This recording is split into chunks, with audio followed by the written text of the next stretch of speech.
Orpheus Dilip Purushottam चित्र्यांचा माझा तसा फारसा परिचय नव्हता, परंतु मध्य प्रदेशच्या भारत भवन येथे या प्रकल्पावर काम करताना 10 वर्ष संबंध आला। कवी, नाटककार, लेखक, प्रवास वर्णनकार म्हणून त्यांची संवेदना जागतिक दर्जाची होती आणि स्वातंत्र्योत्तर काळातील एक जागतिक संवेदनेचा फार मोठा कवी आणि अतिशय मोठा विचारवंत आपल्यातनं गेलेला आहे।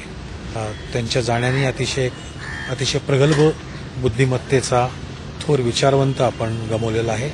त्यांना माझी मनपूर्वक श्रद्धांजली। शारीरिक आजारामुळे ते गेले, त्यांचं एक तेवढंच अस्तित्व कमी झालं, पण त्यांचं बाकीचं अस्तित्व फार मोठं आहे। म्हणजे ते याला सगळ्याला पार करून उरणार आहे आणि त्यांना करायच्या काही गोष्टी पण राहिल्या। त्यांना तुकारामावर एक सिनेमा करायचा होता, माझ्याशी गेली काही वर्षी बोलती होती, पण अशी प्रज्ञा आणि अशी प्रतिभा इतकी विरळ आहे जी चतुरस्त्र आहे। नुसतं पेंटिंग किंवा कवी म्हणून नाही, विचारवंत, फिलॉसॉफर आणि निर्मळ मनाची फार जी कमी माणसं आहे, अतिशय निर्मळ मनाने सगळ्यांना देणारा।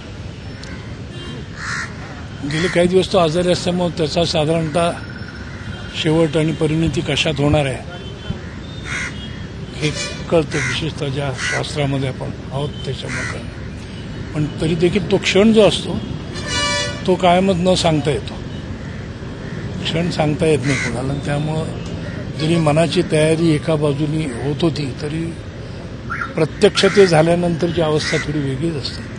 पण मला वाटतं त्याचं काम फार मोठं आहे आणि आत्ता अलीकडे त्यांनी जायच्या आधीच काही जी पेंटिंग्स केलेली आहे तर तिची खूप द्योतक आहे। त्याचं वैशिष्ट्य की त्याला पटलेली गोष्ट तो निर्भीडपणे मांडायचा आणि मग त्याच्यासाठी कोण आहे, त्याचा मित्र आहे का शत्रू आहे याचा वाद नव्हता। हे असा निर्मळ मनाचा त्याला श्रद्धांजली।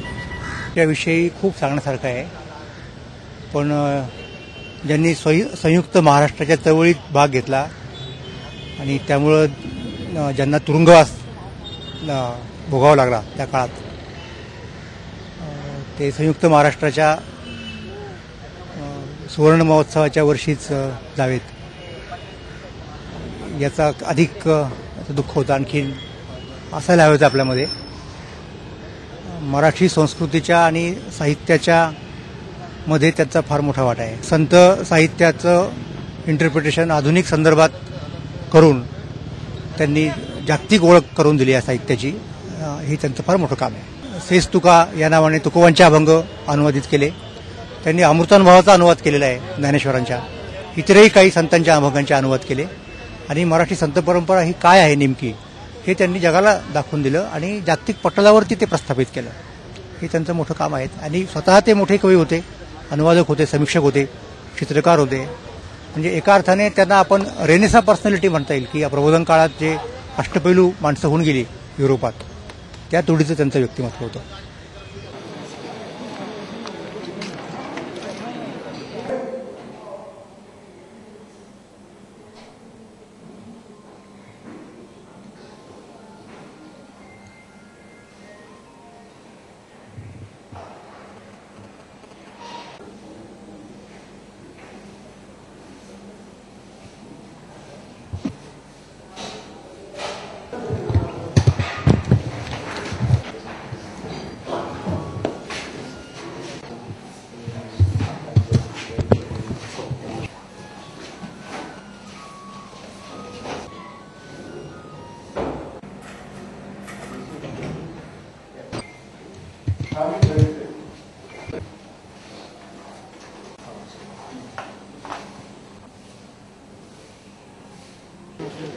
बाकी